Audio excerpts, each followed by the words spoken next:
Meus irmãos, estamos dando continuidade então na carta de Paulo aos Efésios, capítulo 1. Se Deus permitir, queremos fazer a leitura dos versos 15 ao 23. Vamos tentar caminhar por essa estrada linda desses versículos aqui, que como a estrada é cheia de beleza, cheia de verdades, não tem como esgotar o assunto aqui, porque a Bíblia é inesgotável, mas vamos tentar extrair o máximo de verdades com a graça de Deus, sem pressa, sendo edificados por essas verdades tão preciosas, que ela tem tudo a ver com a sua vida e com a minha vida. A palavra de Deus ela é tão viva, que muitas pessoas não conseguem falar, eu leio a Bíblia, mas parece que ela é algo distante. A Bíblia fala dos problemas que você vive, das carências que você e eu temos, da necessidade que nós temos de Cristo. Vamos ler essa passagem dos versos 15 ao 23.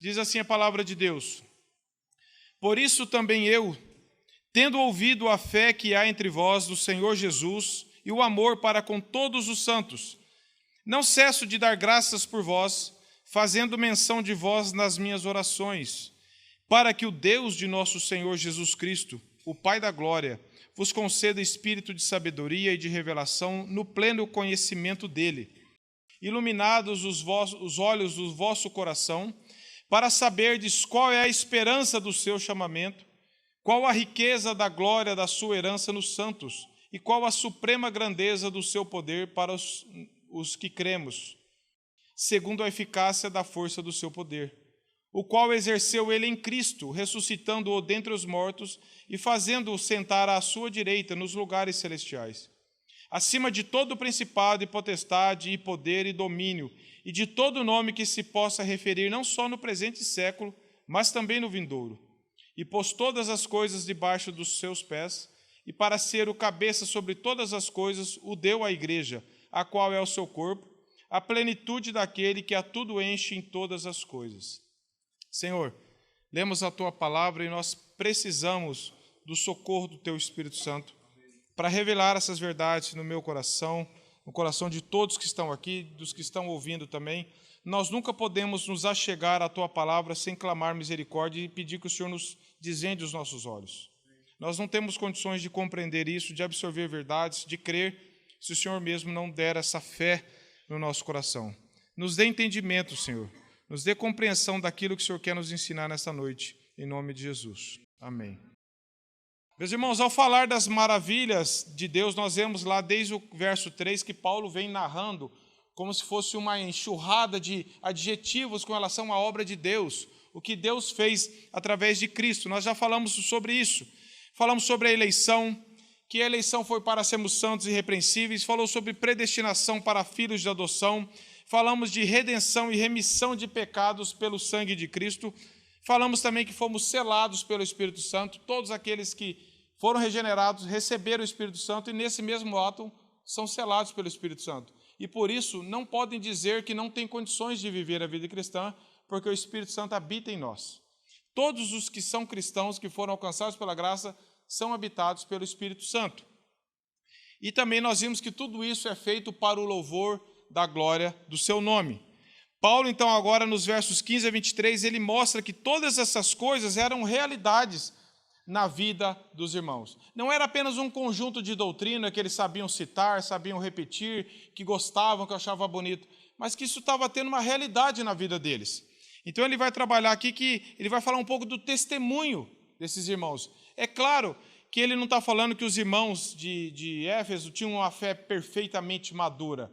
Nós vamos ler no decorrer da carta, no capítulo 4, que Paulo vai repreender para deixar a mentira, para não haver gritarias, para ser benignos, mas Paulo já estava reconhecendo que aquelas verdades que alcançaram eles já estavam transformando a vida deles, e deve ser assim conosco também. A vida deles expressa o que Cristo realmente tinha feito. Se você e eu clamamos que fomos perdoados, eleitos, redimidos, adotados, isso tem que refletir na nossa vida. Não apenas verbalmente, não apenas eu falar, eu me assegurar, mas a minha vida tem que ser um testemunho.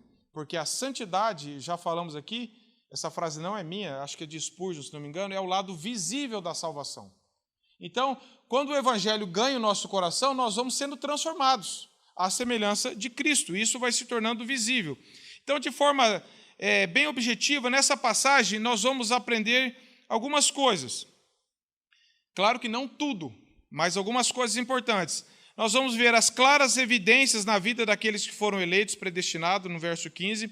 Nós vamos ver a importância da oração para a obra transformadora de Deus continuar na vida dos crentes. Nós vamos ver a maneira bíblica de uma oração em favor das pessoas, as prioridades de como Paulo orou em favor daqueles irmãos. E nós vamos também ver a centralidade e a autoridade de Jesus Cristo sobre o universo e sobre a igreja. Se Deus permitir, é isso que nós queremos trabalhar com os irmãos. No verso 15, meus irmãos, nós vemos ali então que Paulo falando: por isso, ou seja, diante do que foi exposto, diante do que já falamos, do que Deus fez através de Cristo, diante de todas essas verdades que Paulo vem jogando para nós de forma admirável e cheia de gratidão e de realidade, Paulo diz aqui: portanto, também eu, tendo ouvido a fé que há entre vós no Senhor Jesus e o amor para com todos os santos. Paulo testemunha que ouviu boas notícias da fé daqueles irmãos. Veja aqui que Paulo fala: também eu, tendo ouvido, porque Paulo estava preso, tendo ouvido da fé que há entre vós no Senhor Jesus. Isso aqui me impactou muito.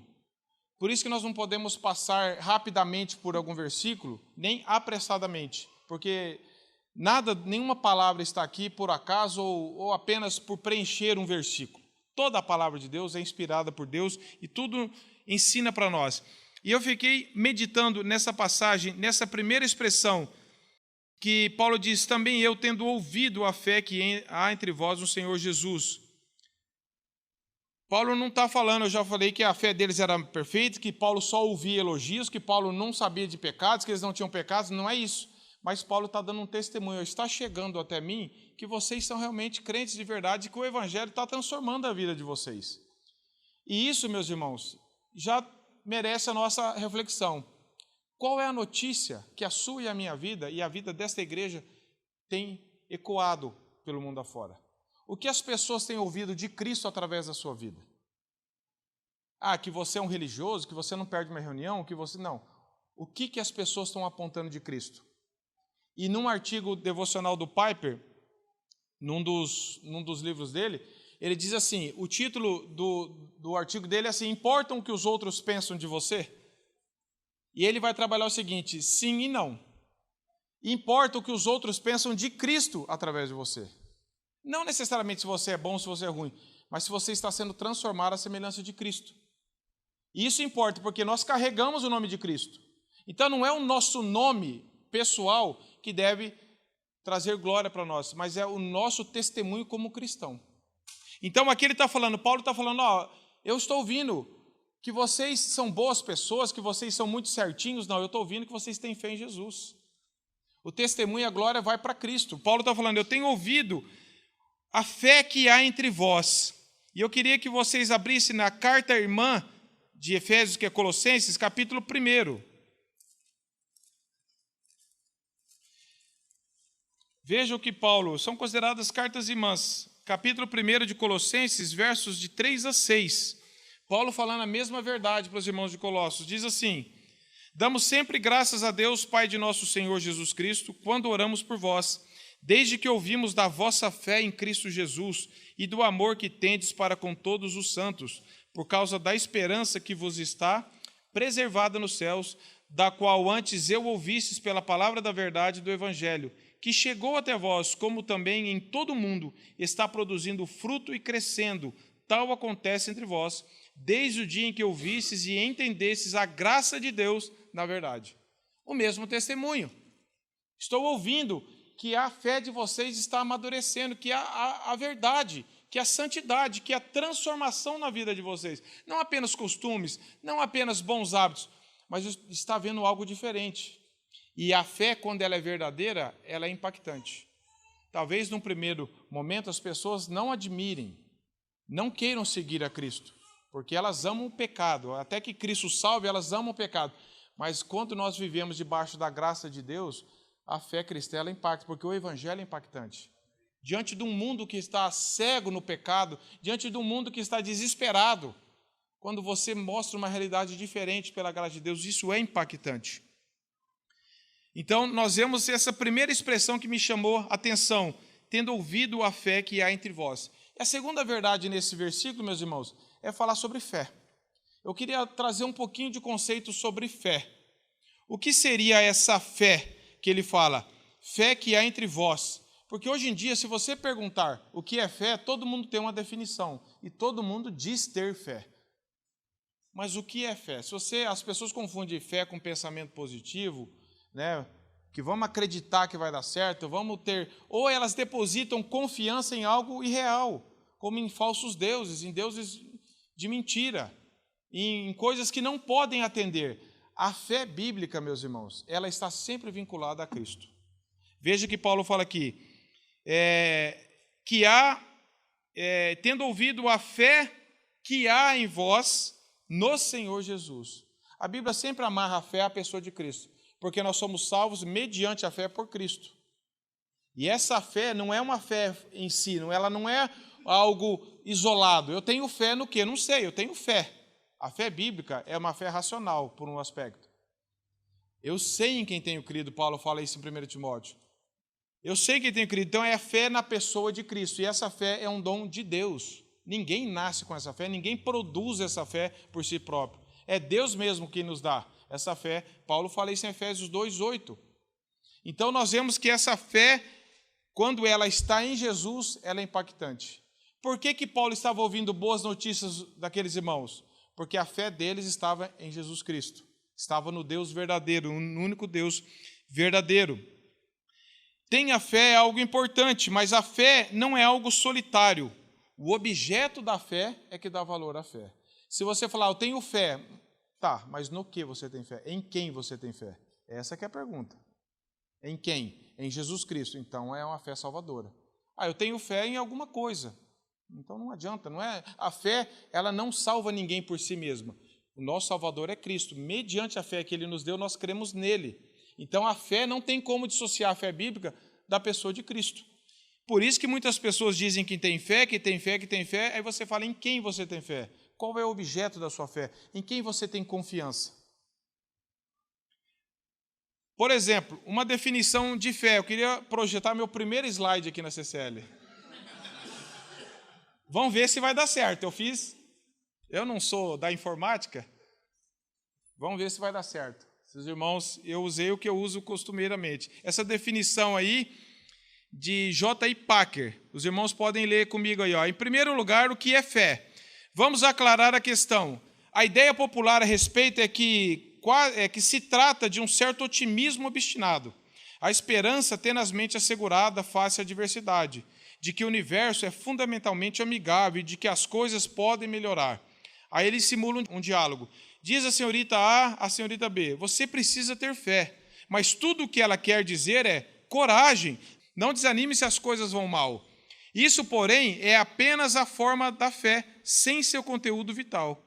Uma atitude confiante que seja divorciada de um objeto que corresponda a essa confiança não é a fé no sentido bíblico. Segundo Roma, a fé consiste em confiar nos ensinos da igreja. Mas, de acordo com a Bíblia, a fé significa confiar em Cristo como Salvador, e isso é algo totalmente diferente. Então, isso aqui, as pessoas confundem fé como um pensamento positivo, fé como alguma coisa boa, mas a fé, a nossa fé bíblica é a confiança cristã no testemunho que Deus dá de Jesus. Eu tenho fé numa pessoa, não é fé na fé, não é fé em alguma coisa, é fé em Jesus Cristo. O Deus que se fez homem, o Deus que habitou esse mundo, o Deus que é nosso Deus, que é o Filho de Deus, o Salvador. E é isso que nós devemos crer. Agora também eu queria falar rapidamente alguns tipos de fé. Tipos de fé. A fé histórica ou especulativa. Já ouviu falar nisso? É a crença intelectual na veracidade de um acontecimento como histórico. A pessoa crê, existiu isso. Existiu. O que a Bíblia conta lá existiu. Provaram isso documentalmente. Então, eu acredito que existiu. É uma fé histórica. É uma fé especulativa. Ele estudou, especulou, chegou à conclusão de que, é verdade, mas tudo bem. É algo fora de mim. Eu apenas concordei e admiti que é uma verdade. Não é dessa fé que a Bíblia diz.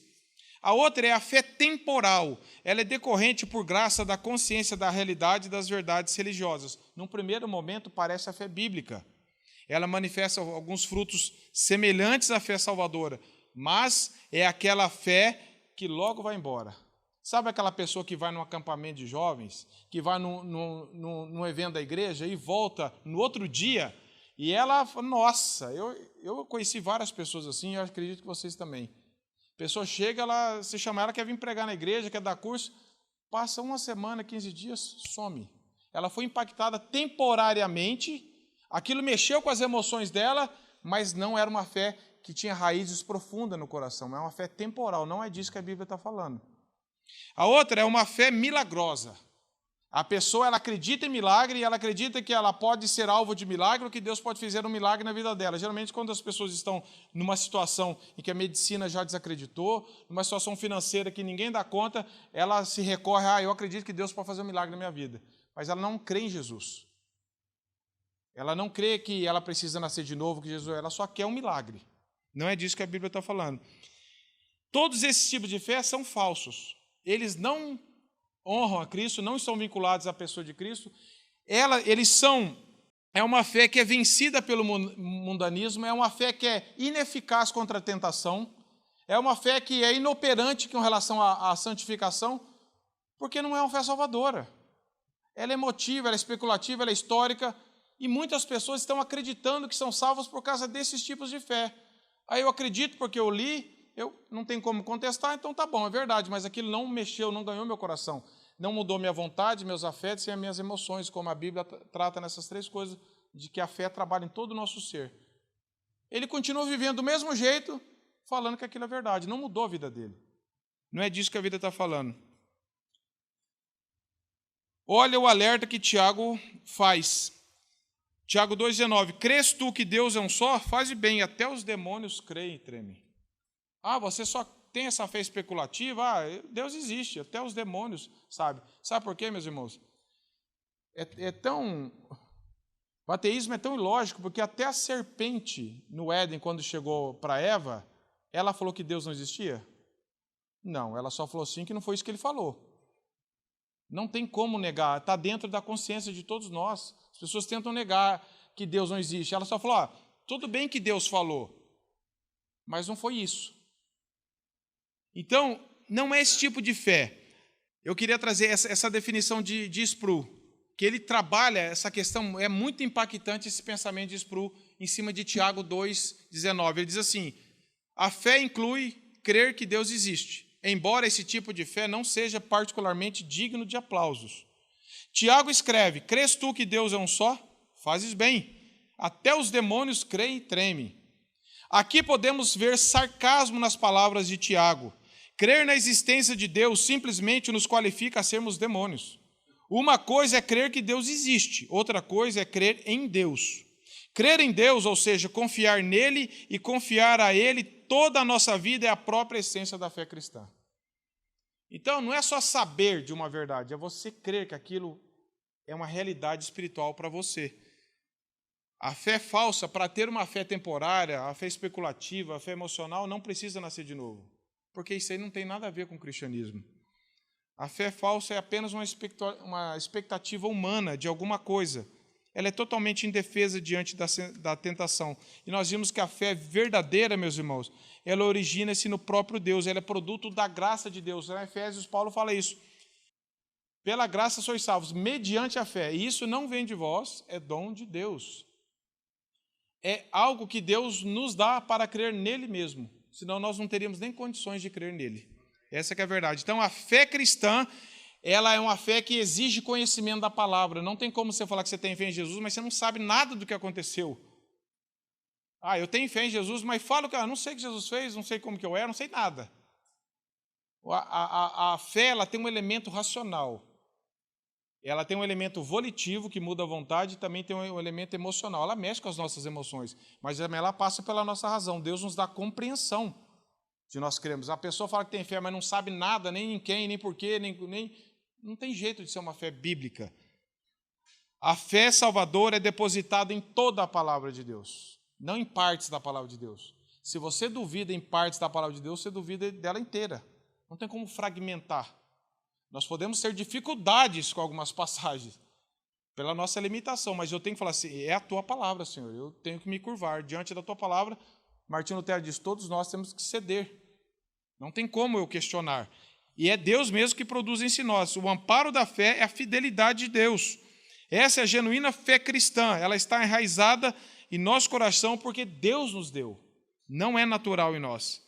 A fé salvadora é um dom de Deus. E Paulo continua falando, a fé que há no Senhor Jesus e o amor para com todos os santos. Vê como Paulo vincula isso. Eu falei na última pregação também que o verdadeiro amor a Deus também nos faz amar os irmãos. Não tem como você falar, eu amo a Deus, mas eu não suporto o corpo de Deus, os irmãos, os filhos de Deus, que é a igreja. Nós, como pais, nós gostamos muito que os nossos filhos declarem amor para nós. Você gosta como pai, mãe, você gosta que seu filho fale, eu te amo, pai, eu te amo, mãe. Mas nós, pais, gostamos demais quando os nossos filhos declaram amor um para o outro também. É ou não é? Quando um filho olha para o outro, eu te amo, você fala, puxa, isso é Deus. Porque declarar amor só ao pai é uma parte da verdade. Quando os nossos filhos se amam, é uma outra graça. E Deus revela, Deus quer que nós declaremos amor a Ele e uns aos outros. Não tem como separar isso. Agora, eu já falei que não é um amor sentimental. Eu vou amar se eu sentir vontade. Eu vou amar os irmãos que são amáveis. Eu vou amar porque nós também não somos amáveis. Se esse for o critério, nós estamos excluídos. Nós toleramos muitas coisas nos irmãos porque eles também precisam tolerar muitas coisas em nós. Nós precisamos perdoar mutuamente. A palavra tem tantas mutualidades cristãs, amar uns aos outros, perdoar uns aos outros, edificar uns aos outros, levar as cargas uns dos outros, e por aí, e também fala para não devorar uns aos outros, Paulo fala lá em Coríntios. Porque não tem como nós falarmos, senão nós vamos voltar para o exemplo de Caim, que matou o irmão dele, e Deus falou assim, cadê seu irmão? Provavelmente, apenas provavelmente, pode ser que num passado, na infância, eles teriam falado, eu gosto de você. Em algum momento, brincando ali na infância. Mas chegou uma hora que Caim matou o irmão dele.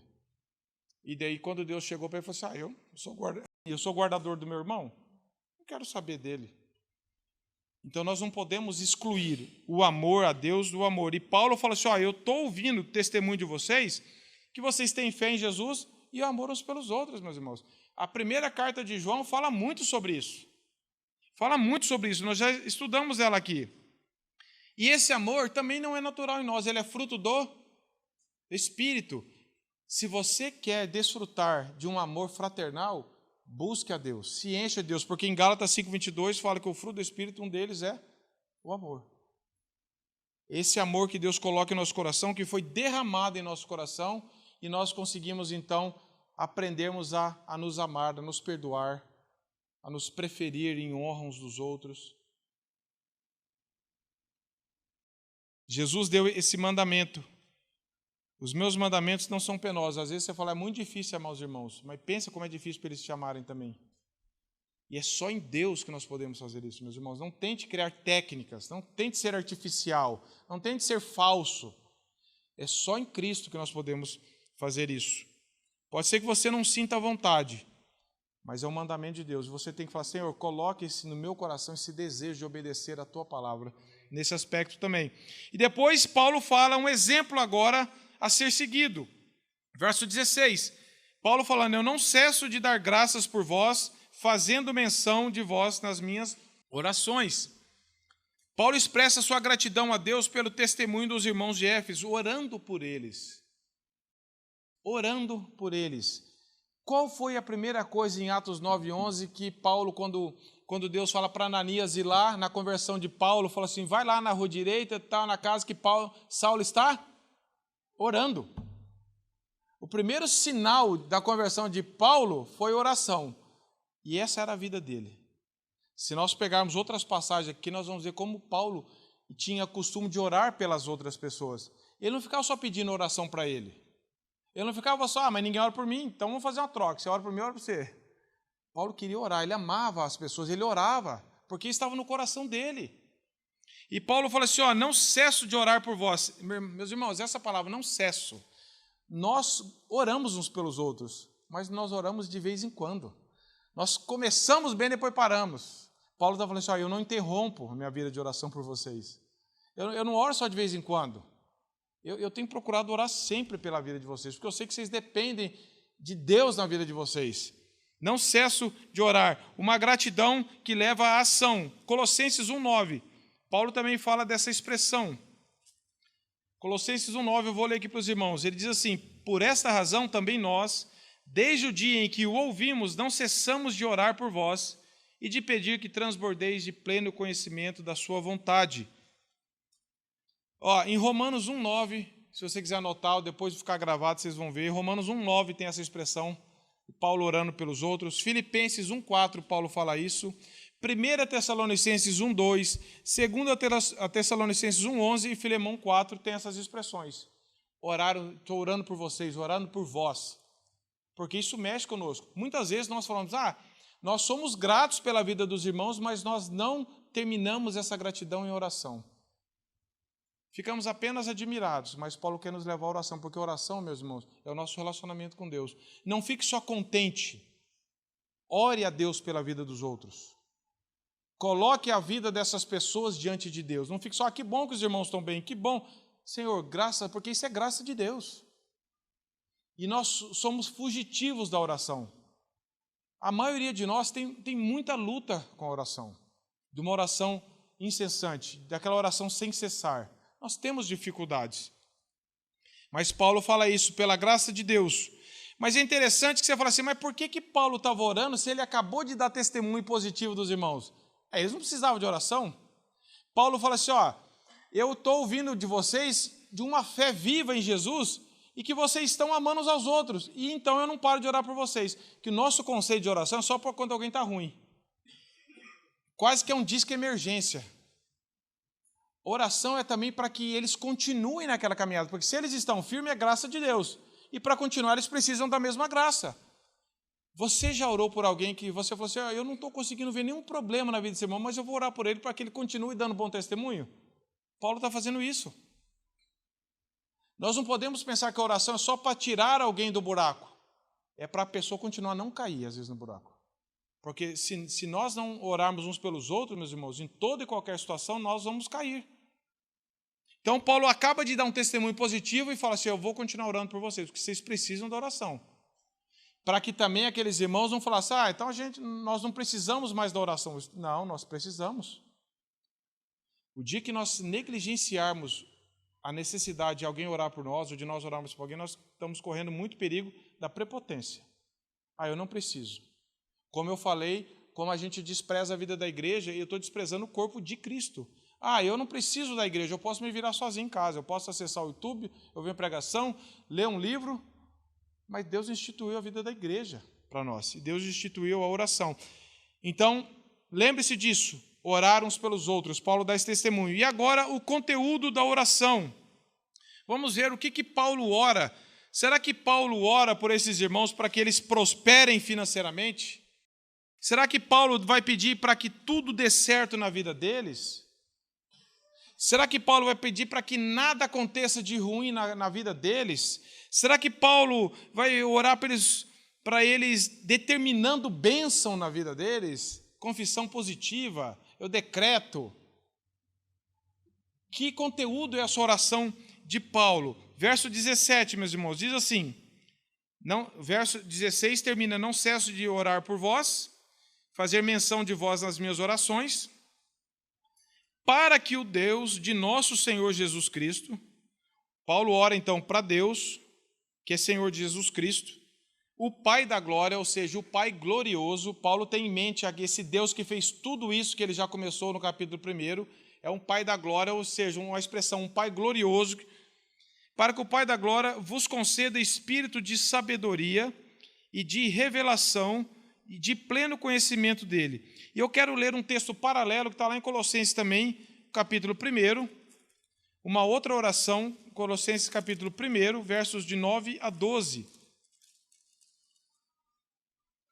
Os irmãos podem acompanhar. Colossenses 1, de 9 a 12, diz assim, por essa razão também nós, desde o dia que o ouvimos, não cessamos de orar por vós e de pedir que transbordeis de pleno conhecimento da sua vontade, em toda a sabedoria e entendimento espiritual, a fim, ou seja, com o propósito de viverdes de modo digno do Senhor, para o seu inteiro agrado, frutificando em toda boa obra e crescendo no pleno conhecimento de Deus, sendo fortalecido com todo o poder, segundo a força da sua glória, em toda perseverança e longanimidade com alegria, dando graças ao Pai, que vos fez idôneos à parte que vos cabe da herança dos santos na luz. Olha que oração, meus irmãos. Olha aí uma oração para você fazer em favor das pessoas. Então é proibido pedir alguma coisa material para Deus? Não estou falando isso. Mas de todas as orações que você e eu fazemos, quantas estão ligadas a coisas espirituais e quantas a coisas apenas materiais? Essa que é a balança que nós temos que ver. Quanto que você pediu para a sua vida uma compreensão maior de Cristo, um desejo maior de servir a Cristo, um coração que ama mais, uma fé mais fortalecida, um desejo de... E quantas vezes você e eu pedimos, Senhor, abençoa, meu carro quebrou, abençoa a viagem que eu vou fazer. Isso é lícito, se não é contrário para a palavra, é lícito. Mas nós precisamos incluir mais essas orações para a nossa vida espiritual e para a vida de outros irmãos também. Então, Paulo aqui está falando que Paulo, mesmo tendo plena certeza que eles eram cristãos, que tinham o Espírito Santo, Paulo ora o quê? Para que vos conceda espírito de sabedoria e de revelação no pleno conhecimento dele. Paulo está pedindo que eles deveriam prosseguir no conhecimento. Oséias 6,3 fala, conheçamos e prossigamos em conhecer o Senhor. A vida cristã não é estática. Não se contente com o tanto que você já caminhou. Não se contente, nem eu me contente, com o tanto que nós já caminhamos com Deus, que é muito pouco, perto do que nós deveríamos estar. Essa que é a realidade. E Calvino traz o pensamento seguinte, ele fala assim, eles deveriam saber que teriam que prosseguir. E ele traz uma advertência muito forte para nós, meus irmãos. Ele diz assim, pois nada é mais arriscado do que se fartar daquela medida de bênçãos espirituais que já foram obtidas. Portanto, por mais que sejam nossas obtenções que Deus nos deu, serão sempre acompanhadas dos desejos de algo mais elevado. Ou seja, ore sempre por avançar mais no conhecimento e no relacionamento com Deus. O dia que você e eu nos fartarmos do tanto que nós já caminhamos, já está bom. Isso é muito perigoso. A vida cristã ela não é estática. Eu já atingi uma nota, já atingi aqui, vou passar de ano, não preciso mais estudar. A vida cristã é um caminho vivo. Nós temos que cada vez cavar mais fundo na palavra de Deus para crescer em relacionamento com o Senhor. Nunca devemos nos contentar. Já está bom. Já está bom. Já sei. Já fui salvo. Já estou batizado. Nós devemos sempre, porque o Espírito Santo motiva isso em nós. O Espírito Santo é que nos dá conhecimento. Por isso que Paulo diz, para que o Espírito de sabedoria, e esse Espírito aqui, algumas versões está em letra minúscula, mas ele é referente ao Espírito Santo. Por quê? Porque fala de sabedoria, que é só o Espírito Santo que dá. Ele fala de revelação da palavra de Deus, que quem que revela a palavra de Deus para nós? É o Espírito Santo. Revelação somente o Espírito. Sabedoria é só o Espírito Santo. O Espírito da verdade é só o Espírito Santo. Não é um outro Espírito ou a nossa ação. É o Espírito Santo de Deus que faz produzir essas verdades em nós. Então, a obra iniciada no coração deve ser conduzida a sempre avançar mais. Sempre mais. Eu acho interessante, meus irmãos, porque você vê no mundo secular, as pessoas querem cada vez mais aprofundar na vida profissional. O cara está fazendo curso, ele fez curso, ele renova o curso, ele faz outro curso, é curso disso, curso daquilo, curso de venda, curso de falar em público, curso de tudo.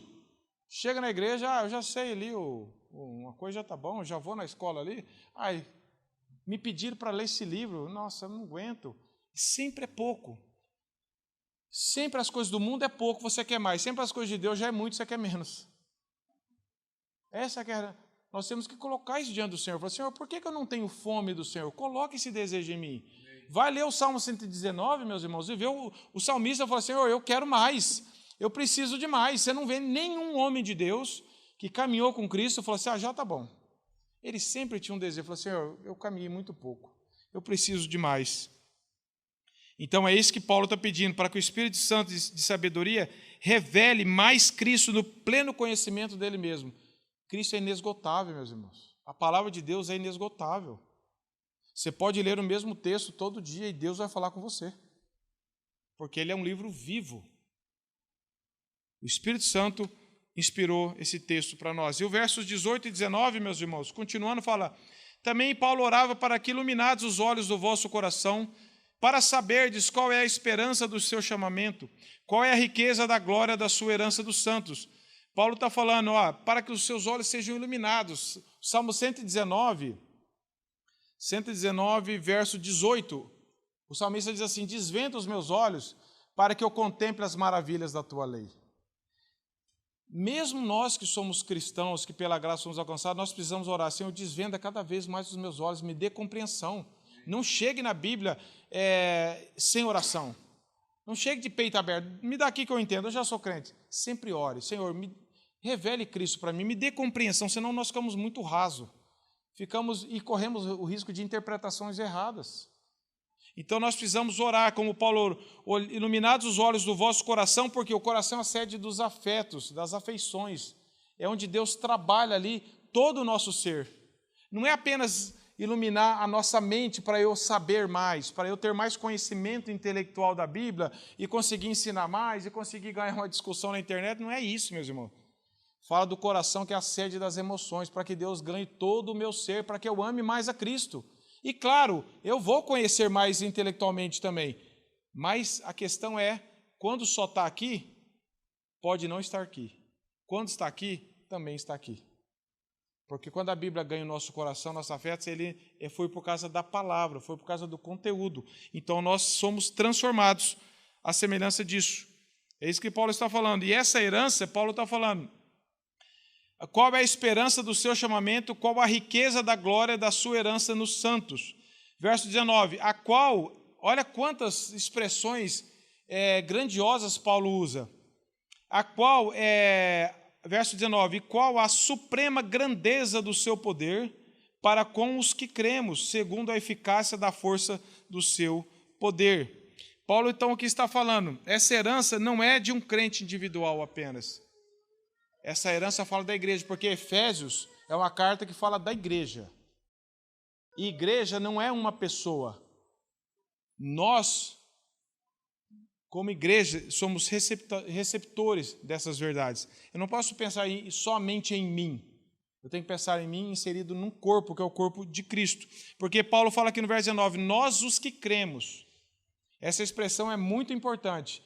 Essas bênçãos de Deus, essas expressões não são para todas as pessoas, meus irmãos.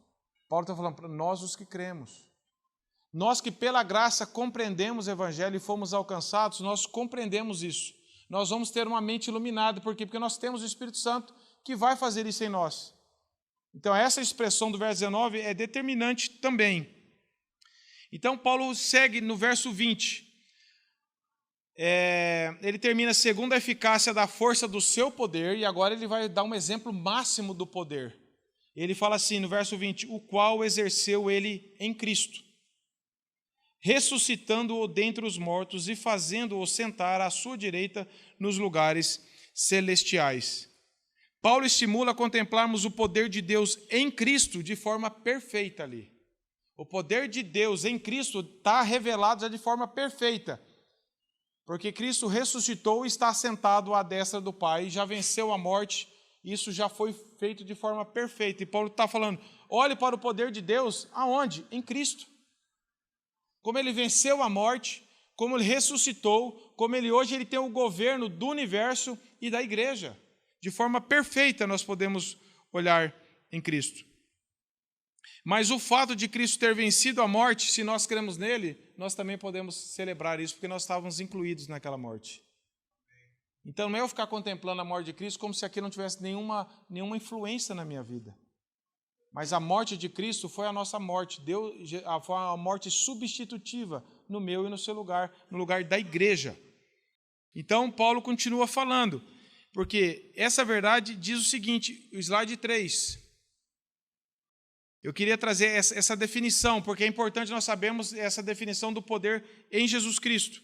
Calvino diz assim, ainda, falando de nós, ainda estamos sob o poder da morte, mas aquele que ressuscitou dentre os mortos pelo poder celestial tem o domínio da vida. Digladiamos sob a servidão do pecado e cercados por infindáveis misérias, empreendemos uma intensa batalha, mas aquele que se encontra à mão direita do Pai é detentor do mais elevado governo no céu e na terra, e gloriosamente triunfa sobre os inimigos que ele já venceu e subjugou. Então, quando nós olhamos para a pessoa de Cristo, nós vemos que esse poder está de forma perfeita. Objetivamente, nós também podemos celebrar isso, mas nós ainda lutamos contra o pecado, embora não somos mais escravos do pecado, mas somente na glorificação que estaremos totalmente libertos do pecado. Então, Paulo está falando, olhe para o que Deus fez em Cristo. Exerceu todo o poder dele em Cristo. E falou que Deus está sentado à direita, não está falando de um lugar físico, fala de autoridade. Está falando que Jesus hoje tem toda a autoridade. Isso está falando de Deus deu toda a autoridade do universo e da igreja. Jesus não é só Senhor da igreja, é Senhor do universo, meus irmãos, também. Ele não tem controle só sobre os cristãos, ele governa o mundo. É isso que nós devemos entender. É para o nosso bem que direcionamos para Cristo os nossos pensamentos, para que nele, como um espelho, nós possamos ver os gloriosos tesouros da graça divina. Então, olhe sempre para Cristo. Por isso que o autor de Hebreus fala, olhando firmemente para o autor e consumador da nossa fé, Jesus. É isso que nós devemos olhar. Paulo, então, quer passar uma segurança aos cristãos de Éfeso. Eles podiam confiar no poder de Deus, porque se você olhar para Cristo, você vai falar assim, o poder de Deus foi perfeito ali. Eu posso confiar nesse Deus. Ele já exerceu de forma perfeita. Talvez se você olhar para a sua vida e eu para a minha, nós ficamos muitas vezes inseguros, por incredulidade nossa, obviamente. Mas quando eu olho para Cristo, pelo poder de Cristo na cruz, porque a cruz, meus irmãos, não foi derrota. Jesus foi derrotado na cruz, ainda bem que ele ressuscitou. A cruz é o poder de Deus, não é a fraqueza de Deus. Tem muita gente que fala, nossa, ainda bem que Jesus ressuscitou, porque mataram ele. A Bíblia diz que ele deu voluntariamente a sua própria vida, ninguém tinha poder de tomá-la.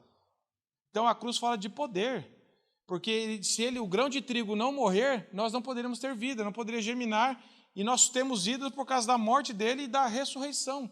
Por isso que nós devemos olhar para Cristo. Ele é o exemplo perfeito do poder de Deus. E Paulo continua falando no verso 21. Acima de todo principado e potestade, poder e domínio, de todo nome que se possa referir, não só no presente século, mas também no vindouro. Ou seja, Deus está falando, Jesus tem poder acima de todos os nomes, não tem anjo, não tem principado, não tem potestade, não tem nada acima de Jesus, ou que concorre com o poder dele, com a autoridade, com o governo dele. Ele está acima de todas as coisas. Todas as coisas. Então, Paulo está falando, está querendo passar essa segurança para Deus e para nós. E no verso 22, ele diz assim, e pôs todas as coisas debaixo dos seus pés. Paulo está falando do poder que Deus exerceu em Cristo, de que ele governa todas as coisas. E agora ele está falando no verso 22, e pôs todas as coisas debaixo dos seus pés, para ser o cabeça de todas as coisas, o deu à igreja. Deus pôs todas as coisas, subjugou tudo pelo poder de Jesus. Não tem nada, essa ideia de queda de braço, de concorrência, de cabo de guerra, que Jesus, isso não existe, meus irmãos. Deus já expressou todo o poder dele, esplêndido, na pessoa de Cristo. Por isso que nós devemos olhar sempre para o que Deus fez em Cristo. E Paulo está falando, e ele pôs todas as coisas debaixo dos seus pés, como subjugando para ser o cabeça sobre todas as coisas, não é só sobre a igreja, sobre todas as coisas, e o deu à igreja. Que privilégio, meus irmãos. Nós, como igrejas de Deus, ter Cristo como cabeça desse corpo. Nós não somos um corpo sem cabeça, um corpo desgovernado. Nós temos o Filho de Deus, que foi dado como cabeça da igreja. Por isso que a igreja pode sofrer, e ao longo dos anos sofreu, mas nunca acabou, e nunca vai acabar. Porque Jesus mesmo fala, eu estou edificando a minha igreja. E ele é a cabeça da igreja, e contra ele ninguém pode. John Stott mesmo fala, aquele, pois, a quem Deus deu a igreja para ser a cabeça, já era a cabeça do universo antes. Logo, tanto o universo quanto a igreja têm em Jesus Cristo a mesma cabeça. E ele fala essa questão do verso 23, que fala qual é o seu corpo, a plenitude daquele que a tudo enche em todas as coisas.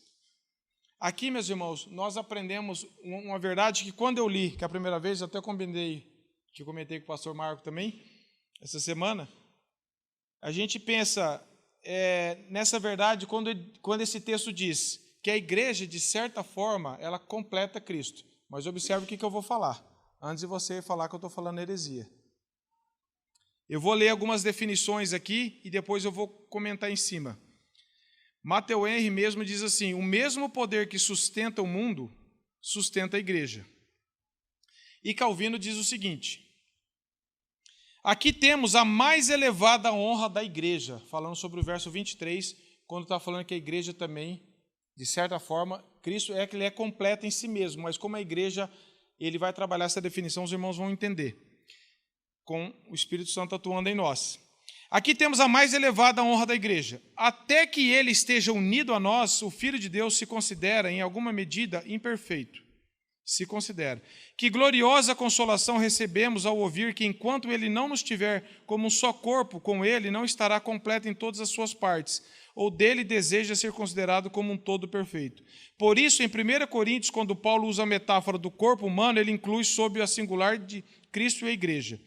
E aí ele fala assim: isso é adicionado para guardar contra a suposição de que existiria em Cristo algum defeito real. Nunca existiu. Caso ele tivesse separado de nós. Seu desejo de ser preenchido e, em alguns aspectos, ser aperfeiçoado em nós, não provém de nenhuma carência ou necessidade, pois tudo quanto é bom em nós, ou qualquer de suas criaturas, é uma dádiva de suas mãos. Matthew Henry diz assim: Jesus Cristo cumpre tudo em todos, ele tira todas as manchas em todos os seus membros, enchendo-os com seu espírito e com a plenitude de Deus. Por isso lemos que a igreja é a sua plenitude. Porque Cristo, como mediador, não estaria completo se não tivesse uma igreja. Como ele poderia ser rei se não tivesse reino? Para honrar a Cristo como mediador, a igreja é a sua plenitude. E esse texto do slide 4, para mim, é bem esclarecedor do Simon Kistemaker no comentário dele. Ele está falando que ninguém está falando, meus irmãos, que Cristo era insuficiente, que Cristo tinha algum problema, que Cristo precisava ser preenchido. Mas é que na economia de Deus, na visão, a igreja é o plano de Deus. E a igreja está unida a Cristo. É nesse sentido, de que a igreja é completa. Porque a figura da Bíblia é Cristo é a cabeça e a igreja é o corpo. Não que Cristo não fosse Deus se não existisse igreja, mas é que ele fez já desta forma. E olha essa definição de Simon Kistemaker. Ele diz assim: isso não subtrai um ápice sequer da majestade absoluta ou autossuficiência de Cristo. Nada. No tocante à sua essência divina, Cristo em sentido algum pode depender, nem é possível ser completado pela igreja. Como esposo, porém, ele é incompleto sem esposa. Como a videira, não se pode pensar nele sem os ramos. Como pastor, não se pode vê-lo sem suas ovelhas. E assim também como a cabeça, ele se encontra sua plena expressão em seu corpo, que é a igreja. Então é dessa forma como Deus trata o pastor e as ovelhas, a cabeça e o corpo. É nesse sentido, o rei e os seus súditos. É nesse sentido que a igreja, então, Deus fez que a igreja completasse essa figura que a Bíblia aponta para nós. Nicodemos também, trazendo um teólogo nosso, do nosso país, ele diz: Cristo se completa na igreja, é a união mística ou espiritual inseparável do crente com Cristo. A igreja é a expressão nesse mundo, ele vive na igreja, ele salva pecadores através da igreja, ele edifica os cristãos pela igreja. Por isso que o compromisso de Deus é com a igreja. Veja o perigo de quando você e eu negligenciamos a vida da igreja. Veja como é irracional a pessoa querer ser crente fora do convívio da igreja. Se Deus mesmo instituiu a igreja para expressar a sua glória, e você fala: não, eu posso ser um crente sozinho. Eu posso ser um ramo desligado da videira. Eu posso ser uma ovelha desgarrada. É isso que as pessoas pensam. Nós precisamos da vida da igreja, porque Deus instituiu e isso é o melhor para nós. Isso é salvação para nós, está no plano de Deus. Quais as explicações práticas que nós podemos tirar algumas, meus irmãos? Aprendemos, então, que é uma fé bíblica, ela é perceptível. Se a sua fé é bíblica no Senhor Jesus, a sua vida vai causar impacto em algumas pessoas. Não para você, não para as pessoas admirarem você, mas para elas falarem assim, que fé, que Deus é esse que salva essa pessoa, que faz ele ter um comportamento assim, que faz ele ter uma família assim, que faz ele amar outras coisas que eu não amo. Que Deus é esse? As pessoas têm que ver Cristo em nós. Então, como cristãos, importa o que as pessoas pensam de você e de mim? Como cristão, sim. Porque senão você vai e eu vamos viver de qualquer jeito e falar assim, não estou nem ligando o que pensam de mim. Mas como cristãos, eu sou um representante de Cristo. Qual que é o meu testemunho? Qual que é o meu testemunho? Aprendemos também a importância de orar, não somente por quem está afastado de Deus, mas orar para que aqueles continuem caminhando. Se você tem um filho que, pela graça de Deus, está caminhando, continue orando por ele. Se você tem um marido, ou se o marido tem uma esposa, ou parentes que estão firmados em Deus, continue orando por eles, porque é só pela graça que eles vão continuar. Se você e eu não temos, não preciso nem falar, né, meus irmãos? Nós devemos, isso vai nos levar à oração mesmo. Mas não negligencie a oração por ninguém. Aprendemos que Paulo era uma pessoa de oração. Aprendemos um exemplo de conteúdo bíblico de oração. E aprendemos que Cristo é a cabeça da igreja e não tem como você e eu queremos fugir desse corpo. Não tenta criar um outro grupo de pessoas para substituir a igreja. O compromisso de Deus é com o corpo dele, que é a igreja. E Deus nos deu o privilégio de vivermos assim. E por fim, eu quero falar talvez para alguém que não é cristão ainda. Tudo isso tem sentido quando Paulo fala nós, os que cremos. Você crê no Evangelho? Você crê em Jesus Cristo? A sua fé é temporal? Ela é histórica? Ela é especulativa? Ela é emocional? Ou ela é uma fé viva em Cristo?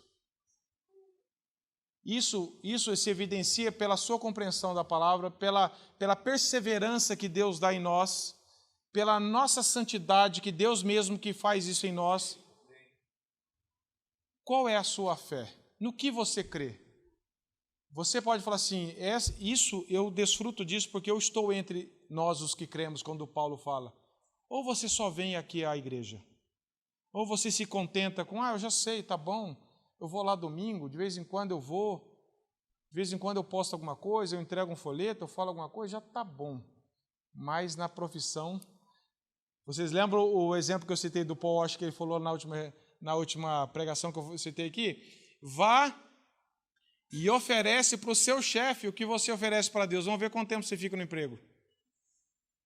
Vai e oferece para a sua esposa ou a esposa para o marido o tanto que você oferece para Deus. Vamos ver quanto tempo você fica casado.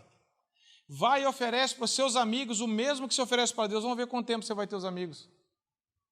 E ele fala assim, nós dedicamos muito mais da nossa vida para as coisas seculares e o restinho para Deus. E depois nós reclamamos. Por que a minha vida não cresce, Senhor? Por que não há crescimento da minha vida? Então nós devemos clamar por misericórdia. Para que, Senhor, confirma isso em mim, eu quero estar entre os que creio. E se você fala assim, eu não creio, o que eu tenho que fazer para crer? Você tem que clamar a Deus. Você tem que falar, Senhor, tem misericórdia de mim. Ninguém pode produzir essa fé em você porque ela é de Deus. Você pode vir à frente, levantar a mão, chorar, pode fazer o que você quiser. Pode ser real, mas pode não ser, pode ser só temporal. Clame em silêncio sozinho, fala, Senhor, tem misericórdia da minha vida e me dê essa fé. E se o Senhor já me deu, confirma isso, que eu cada vez mais cresça no meu conhecimento, no meu relacionamento com o Senhor. Meus irmãos, nunca nos contentemos do tanto que nós já caminhamos. Nós temos um caminho maravilhoso por conhecer a palavra de Deus ainda, até que Cristo volte ou até que Ele nos leve. Que Deus nos abençoe.